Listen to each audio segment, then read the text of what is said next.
The stars had never looked so judgmental. Elias Rourke pressed his forehead against the cold viewport of the Meridian's hope, watching the endless scatter of light that filled the void beyond.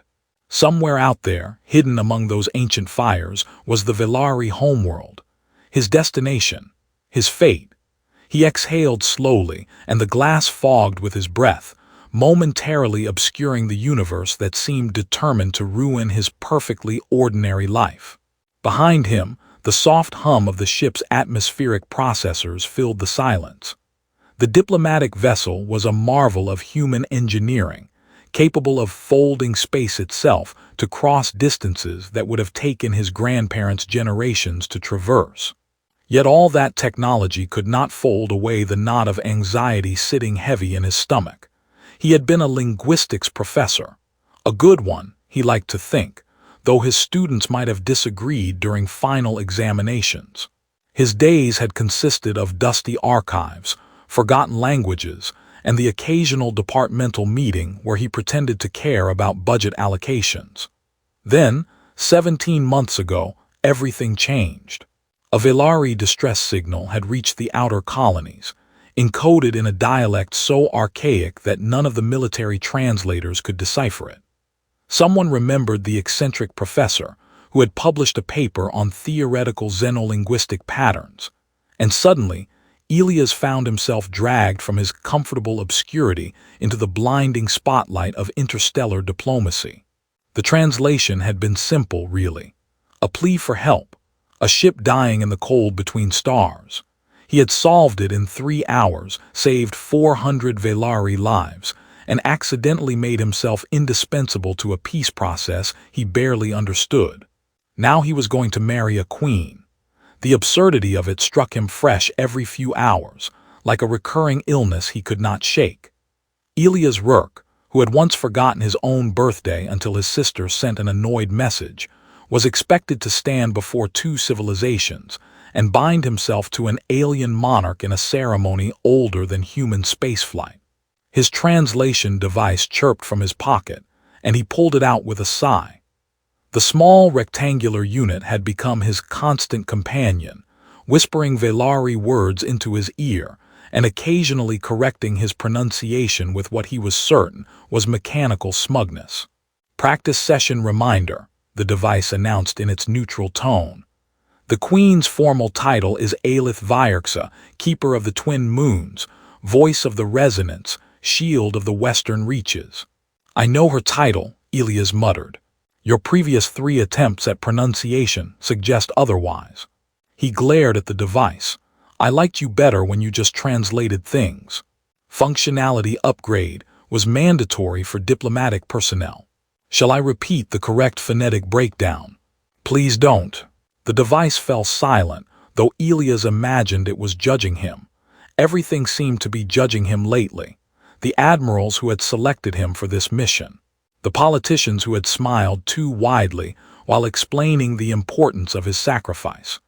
Even his own reflection in the viewport seemed to stare back with something like pity. He turned from the window and walked through the narrow corridor toward the observation deck. The ship was largely empty, carrying only essential personnel for this final approach. Security concerns, they had told him. The fewer people who knew the exact route and timing of his arrival, the better. Apparently, not everyone in the galaxy was thrilled about this marriage. The observation deck offered a wider view of space, and Elias settled into one of the cushioned seats arranged before the panoramic windows. From here, he could see the distant glow of the Vela's corridor, that contested stretch of space where the war had burned brightest. Even now, debris fields drifted through the void, the shattered remains of warships from both sides tumbling in eternal silence. 17 months of conflict, thousands of lives lost, all because of a misunderstanding over mining rights in a system neither side had particularly wanted until the other claimed it. Pride and fear, Elias thought. The oldest story in any language. The Velari had struck first, or so the human reports claimed. The Velari insisted they had merely responded to human aggression. It hardly mattered now. The dead did not care who had fired the first shot. What mattered was ending it, and the Velari High Council had proposed a solution so unexpected that human diplomats had spent 3 weeks confirming it was not a translation error. Marriage, a symbolic union between their unmarried queen and a human representative. A bond that would make peace not just political but personal, woven into the very fabric of Velari society through rituals they claimed were unbreakable. They had requirements, of course. The human could not be a soldier or a commander, no one who had ordered troops into battle, no one who had pulled a trigger in anger. They wanted someone clean, they said, someone whose hands held no blood. Elias had been the only candidate who qualified. He laughed softly at the memory, a sound without much humor in it. His colleagues had thought it was a compliment. Elias knew better. He had simply been too useless for anyone to bother putting him in a position where he might have to fight. Now that uselessness had become his defining qualification. The ship shuddered slightly as it adjusted course, and Elias gripped the armrest instinctively. Space travel still unnerved him, despite months of it. There was something deeply wrong about hurtling through an infinite void in a metal container, trusting that the engineers had remembered to tighten all the important bolts. His assistant appeared in the doorway, a young woman named Chen who had been assigned to him by the diplomatic corps. She was efficient, competent, and possessed an unfortunate tendency to deliver bad news with a cheerful smile. "Ambassador Rourke," she said, "will be entering Velari space within the hour. The captain wanted me to inform you that you should begin final preparations." "Final preparations," Elias repeated. "You make it sound like I'm walking to my execution." Chen's smile did not waver.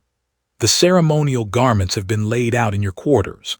I've also prepared a summary of the 14 greeting protocols you'll need to demonstrate upon arrival, organized by likelihood of occurrence." 14. The Velari have very specific ideas about first impressions. The angle of your bow, for instance, communicates your perception of relative social status. Too shallow suggests arrogance. Too deep implies subservience or possible mockery. Elias rubbed his temples. "What's the margin of error?" "Approximately 3 degrees. 3 degrees, of course." He stood, feeling the weight of responsibility settle onto his shoulders like a physical thing. "Tell me, Chen, do you think alien divorce lawyers are more reasonable than Earth ones?" She considered the question with apparent seriousness. "I don't believe the Velari practice divorce, sir. Their bonding rituals are considered permanent." "Wonderful, that's wonderful news." He walked past her into the corridor, heading toward his quarters with the heavy steps of a man approaching something inevitable. The ceremonial garments waited for him there, a blend of human formal wear and Velari design elements that managed to be both uncomfortable and unflattering. He had tried them on twice already, and both times he had resembled a man who had gotten lost on his way to 2 different costume parties and given up. The sash was the worst part. A length of iridescent fabric that was supposed to drape across his chest in a pattern representing peaceful intentions. Despite 3 tutorial sessions and a detailed holographic guide, Elias could not make it look like anything other than a shimmering accident. He dressed slowly, struggling with unfamiliar fastenings and trying not to think about what awaited him on the planet below. The Queen Aelyth Virexa. He had seen images of her, transmitted as part of the diplomatic preparations. Blue skin that seemed to hold light within it. Golden hair that glowed with natural bioluminescence. Ears that swept back elegantly, longer than any human's, marking her as something beautiful and utterly foreign. She had not smiled in any of the images. Not once. The ship's speakers crackled with the captain's voice, announcing their approach to the atmospheric boundary. Elias finished wrestling with his sash, achieving something that was probably wrong but at least stayed in place, and made his way to the forward viewing area. Through the windows, the Velari homeworld rose to meet them. It was a planet of deep blues and purples, with landmasses that sparkled even from orbit. The crystalline structures of their civilization caught the light of the twin moons, scattering it across the surface like scattered diamonds. It was, Elias had to admit, painfully beautiful. Somewhere down there, in a palace of living crystal, a queen waited for a husband she had never chosen. And Elias Rourke, former professor of dead languages, went to meet her with a crooked sash and a prayer that he would not accidentally start another war. The palace of Virexa defied every architectural principle Elias had ever learned. He walked through corridors that should not have existed, passages carved from living crystal that pulsed with soft light in colors he had no words for. The walls responded to his presence, shifting through shades of violet and deep blue as he passed, as though the structure itself was curious about this strange visitor moving through its veins. His footsteps echoed in ways that felt wrong, the sound arriving at his ears a moment too late, stretched and transformed by the crystalline surfaces surrounding him. Two Velari attendants glided ahead, their movements possessing a fluid grace that made Elias feel like a stumbling child in comparison. Their skin held the pale blue of a winter morning, and their elongated ears twitched occasionally at sounds far beyond the range of human perception. They had not spoken to him since the landing platform, communicating instead through subtle gestures and the angle of their bodies. His translation device offered occasional whispered interpretations, though half of what it told him seemed to involve concepts that had no human equivalent. The corridor opened into a vast chamber, and Elias stopped walking. A bridge stretched before him, a ribbon of translucent crystal spanning a chasm that dropped away into darkness below.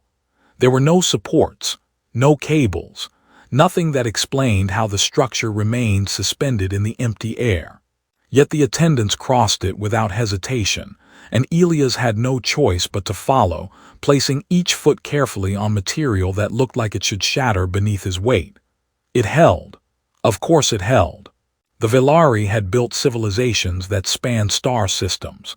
They probably knew how to construct a simple bridge. Still, he did not breathe easily until he reached the other side.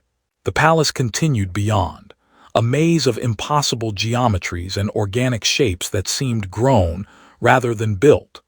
Rooms existed at angles that hurt his eyes to examine. Gravity shifted subtly as he walked, pulling him in directions that did not quite align with down. His inner ear protested constantly, sending confused signals that made him grateful he had skipped breakfast. Finally, after what felt like hours but was probably only minutes, the attendants stopped before a door that appeared to be made of frozen light. One of them turned to Elias and spoke, her voice carrying harmonic layers that his translation device struggled to render. "The floating terrace of first meeting," the device whispered in his ear. "You will wait here, the queen approaches." The door dissolved, and Elias stepped through into open air. The terrace hung suspended above a garden that stretched toward distant mountains, supported by nothing visible, surrounded by empty sky. Bioluminescent plants filled the garden below, casting soft light upward in patterns that shifted like breathing. The twin moons hung heavy on the horizon, one silver and one gold, their combined glow painting everything in colors that seemed to exist only in dreams. Elias walked to the edge of the terrace and immediately regretted it. The drop was considerable. The lack of any railing was more considerable still. He stepped back carefully, deciding that the center of the platform was a much more sensible place to stand. He waited. The silence pressed against him, broken only by the distant song of creatures he could not see and the soft whisper of wind through crystal spires. His formal clothes felt heavy and wrong, the sash already beginning to slip despite his best efforts. He resisted the urge to adjust it, knowing that any movement might be interpreted as something significant. The Velari apparently found meaning in everything. Then she arrived. Queen Aelyth Virexa entered the terrace from the opposite side, stepping through a doorway that materialized from empty air and vanished behind her. She moved with the certainty of someone who had never questioned her place in the universe, her posture carrying the weight of generations.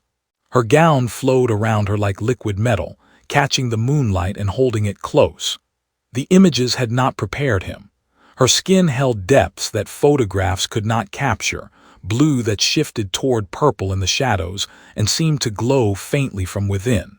Her golden hair fell in elaborate braids that wound around her head and cascaded down her back, each pattern holding meaning he could not read, the strands themselves producing soft light that pulsed in rhythm with something he could not hear.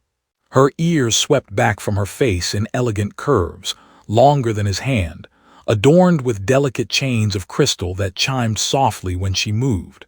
But it was her eyes that stopped him, amber that burned like dying stars, fixed upon him with an intensity that made him feel thoroughly examined, catalogued, and found wanting. She said nothing. Protocol stated that she should speak first.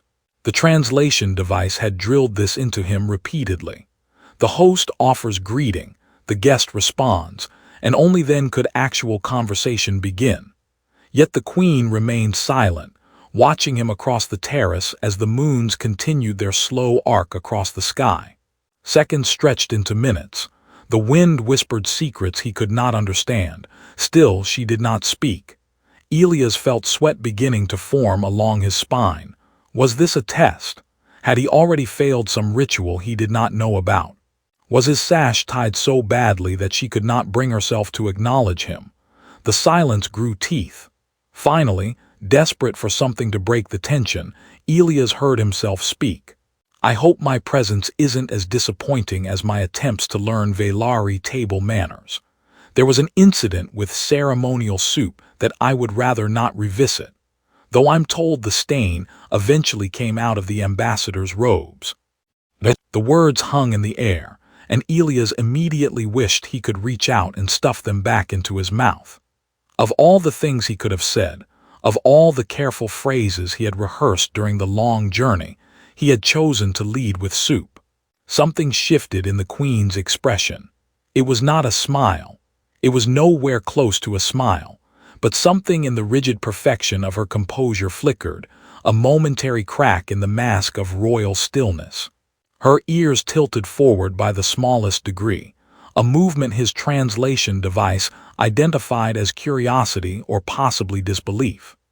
"The soup incident has been discussed," she said, and her voice carried harmonics that seemed to resonate in his chest, frequencies that human vocal cords could never produce. The ambassador's account was quite detailed. I imagine it was. Elias felt heat rising to his cheeks. In my defense, no one mentioned that the bowl was also meant to be consumed. A oversight in your cultural briefings. One of many I'm discovering. The queen moved closer, and Elias fought the urge to step back. She circled him slowly, examining him from angles he had not known existed, her amber eyes missing nothing. He felt like a specimen under glass, studied by something far more intelligent than himself. "You are smaller than expected," she said finally. "I get that a lot. Your posture suggests discomfort." Standing on a platform with no railings above a very long drop will do that. The terrace has never failed. There's a first time for everything. Her ears twitched again, that subtle forward motion. "You speak plainly for a diplomat." "I'm not really a diplomat," Elias admitted. "I'm a linguistics professor who made a fortunate translation. Everything since then has been a series of increasingly unlikely accidents."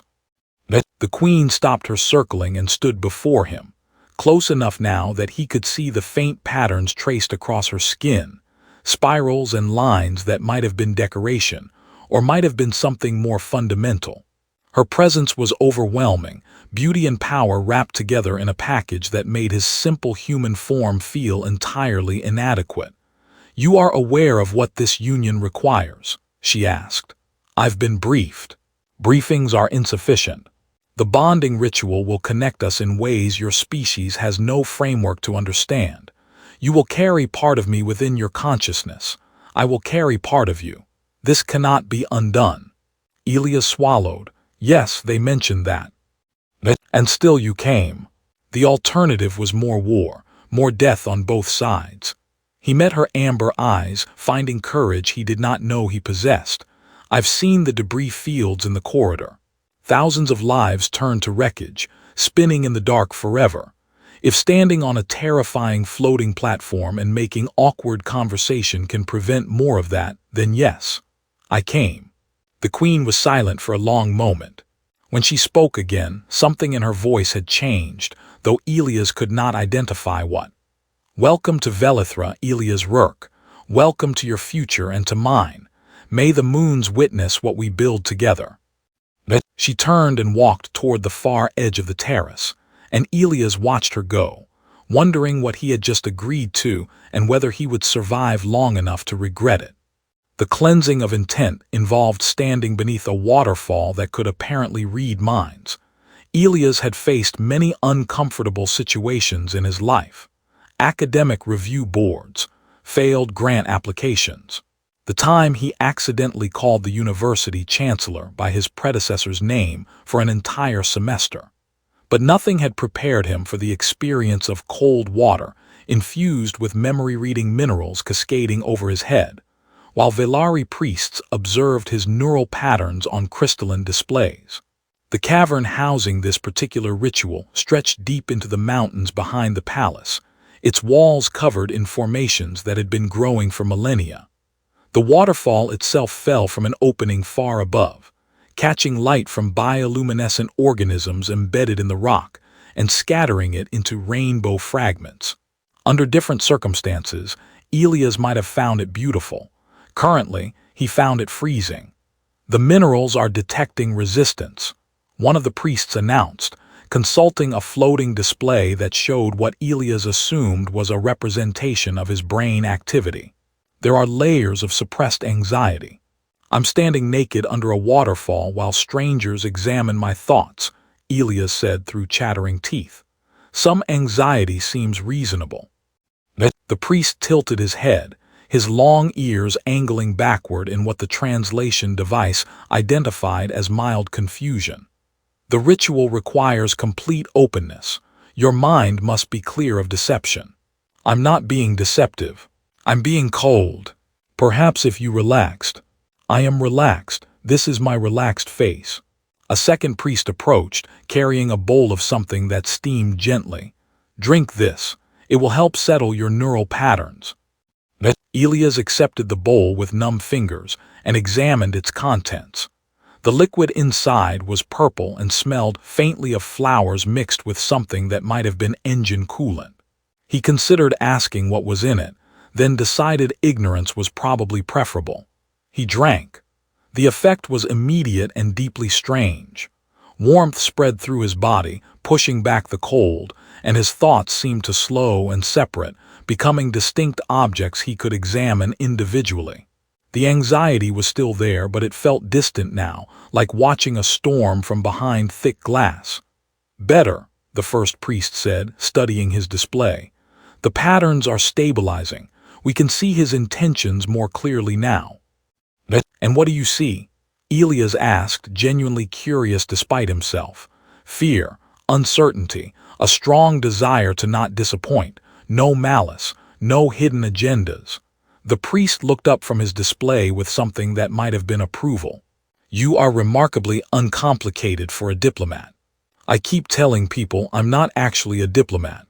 "Yes, we can see that too."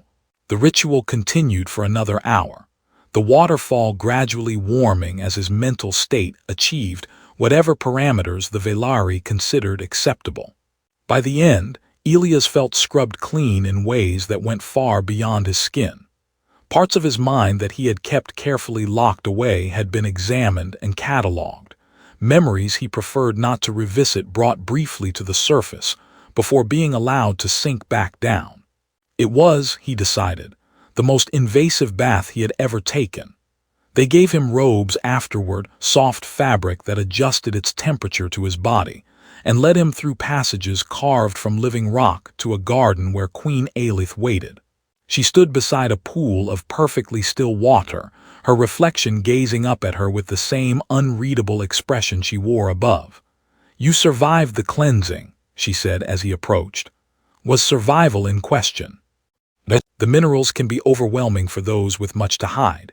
Some have emerged changed. A few did not emerge at all." Elias stopped walking. That would have been useful information to have beforehand. Would you have refused? He considered the question honestly. Probably not, but I would have worried more efficiently. Something flickered across her face, that same almost expression he had seen on the terrace. She turned from the pool and began walking along a path of white stones, clearly expecting him to follow. He did, because he had no idea where else to go, and because his translation device was whispering frantically about the importance of not letting royalty walk alone. The garden surrounded them as they walked, plants unlike anything Earth had ever produced, flowers that sang in frequencies just below hearing, vines that reached toward them as they passed, curious about the warmth of living bodies, trees whose leaves displayed images when touched, showing scenes from the planet's long history. You will need to understand the resonance, Aelyth said, if the bonding is to succeed. I've read about it, a network of consciousness connecting all Velari life. Reading is insufficient. The resonance is not a concept to be understood. It is a reality to be experienced. She paused beside a formation of crystals that hummed softly with contained energy. When we bond, you will be connected to it through me. A human mind experiencing what no human has experienced before. That sounds either wonderful or terrifying. It will likely be both. They walked in silence for a time, the path winding through increasingly dense vegetation until they emerged into a clearing dominated by a single massive tree. Its trunk was black as space between stars, but its leaves glowed with soft golden light, each one containing what looked like a small flame. Around its base, thousands of smaller crystals had been planted in careful patterns, each one unique, each one pulsing with inner light. The Garden of Remembrance, Aelyth said, her voice softer now. Each crystal holds the essence of one who has passed, their memories, their emotions, preserved forever in mineral form. Elias looked at the countless lights surrounding them, understanding dawning, the war, and the centuries before it. Every Velari who chose to be remembered, every life that touched others deeply enough to warrant preservation. She moved toward the tree, her hand reaching out to touch one crystal among the thousands. My brother, he was called Vaelith. He commanded a patrol ship in the early days of the conflict, before either side understood how terrible things would become. I'm sorry, your people killed him, a human vessel responding to what they believed was an attack. Her fingers traced the crystal's surface. He was trying to signal peace. His communications array had been damaged. They could not understand his transmissions. The weight of her words settled over them both. Elias thought of his sister, of the station that had become her tomb, and wondered if somewhere in Velari space there was a garden holding crystals for the lives lost on that day. My sister, he said quietly. Elena. She was a maintenance technician on Outpost 17. The retaliatory strike took it out 3 days after the war officially began. Aelyth turned to look at him, amber eyes searching his face. You did not mention this in your diplomatic files. It wasn't relevant to the mission. It is relevant to understanding you. She released the crystal and moved to stand before him, closer than she had been since their first meeting. We have both lost family to this conflict. We both carry grief that will never fully heal. Perhaps that is why the Resonance chose us for this burden. The Resonance chose. You think your selection was purely political. The High Council consulted the deepest networks before proposing this union. Your name emerged from calculations that span generations of accumulated wisdom. A ghost of something that might have been amusement crossed her features. The professor who saved Velari lives with a 3-hour translation. The man whose hands hold no blood, the human who lost a sister but never learned to hate. Elias did not know what to say.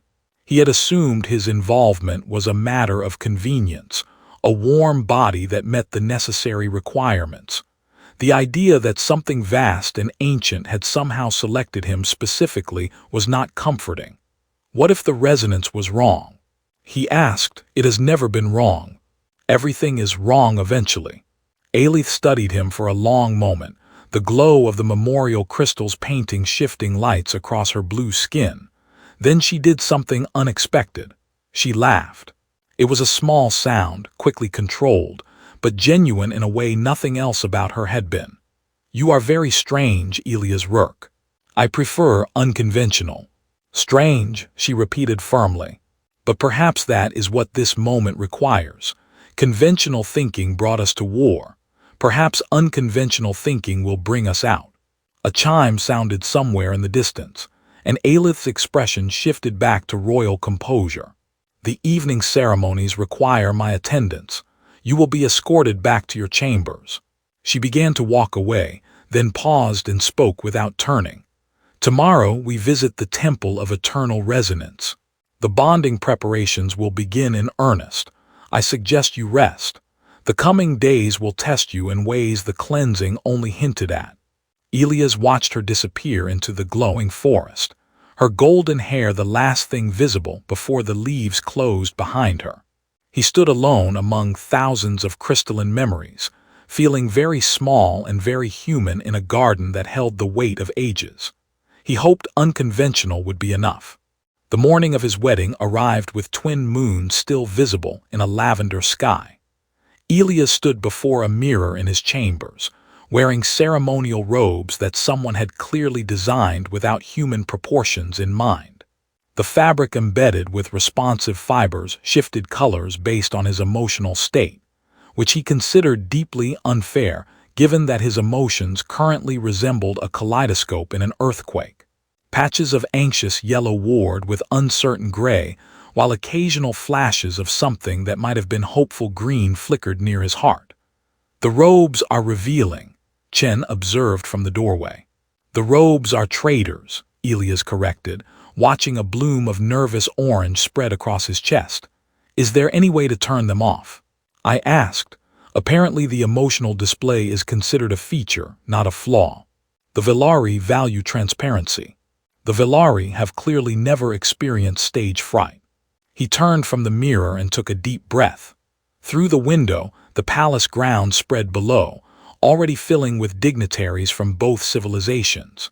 Human ambassadors in formal dark suits mingled awkwardly with Villari nobles, whose skin tones ranged from pale azure to deep indigo. Security forces from both species had been tripled following the sabotage attempt 3 days earlier, their presence a reminder that not everyone welcomed this union. The investigation had revealed an uncomfortable truth. Human extremists and General Korath's faction had been working together, enemies united by their shared hatred of peace. The irony had not been lost on anyone.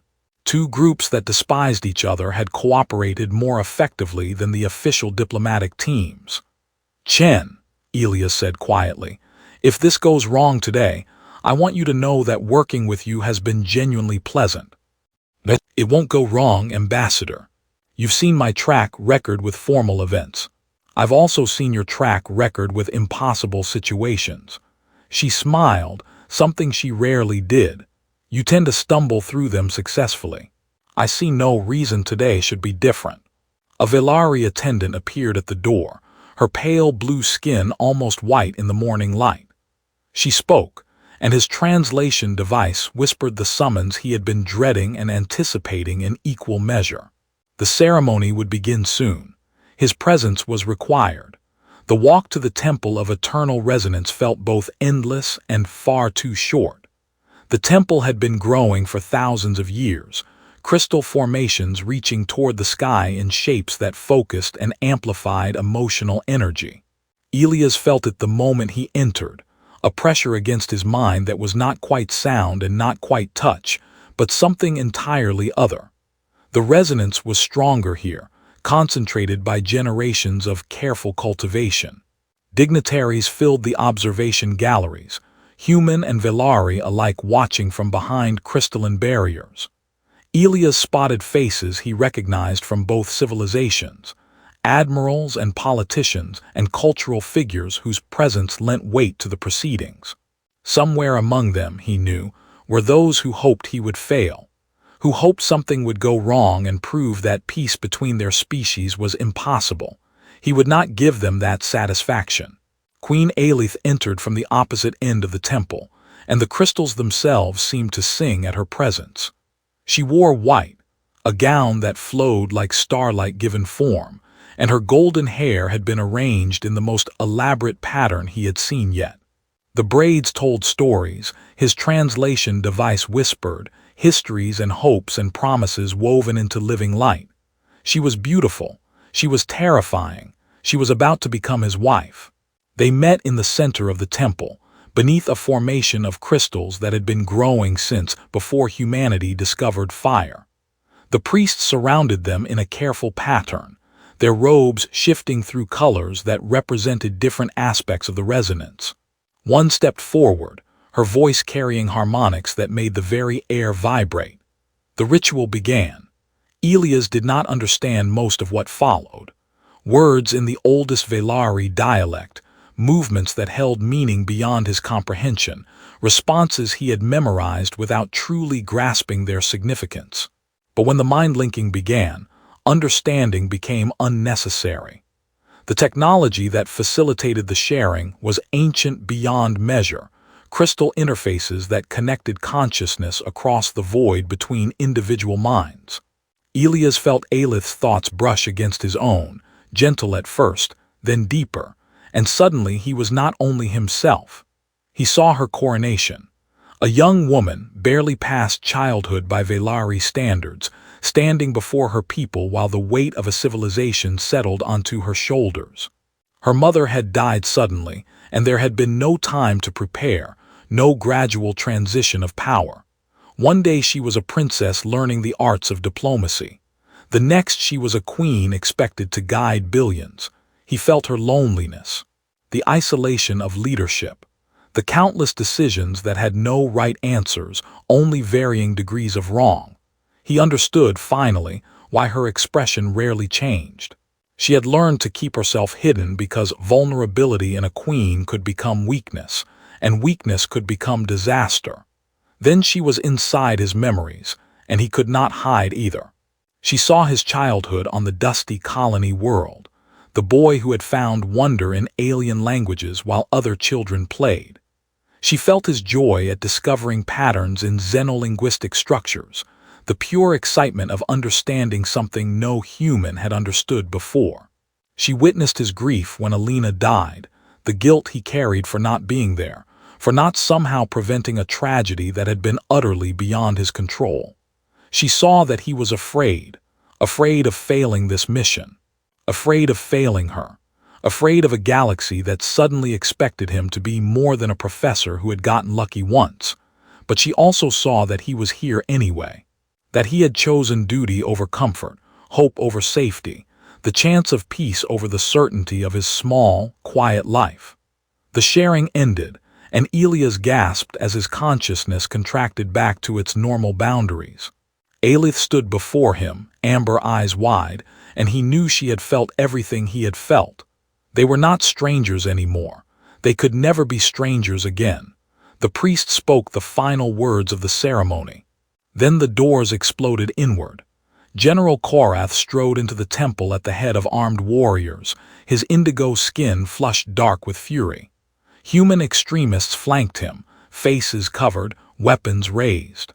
The security forces moved to respond, but Korath's voice cut through the chaos. This abomination ends now. The queen has been deceived, manipulated by human trickery. We will not allow our sacred bonds to be polluted by alien blood. The temple fell silent.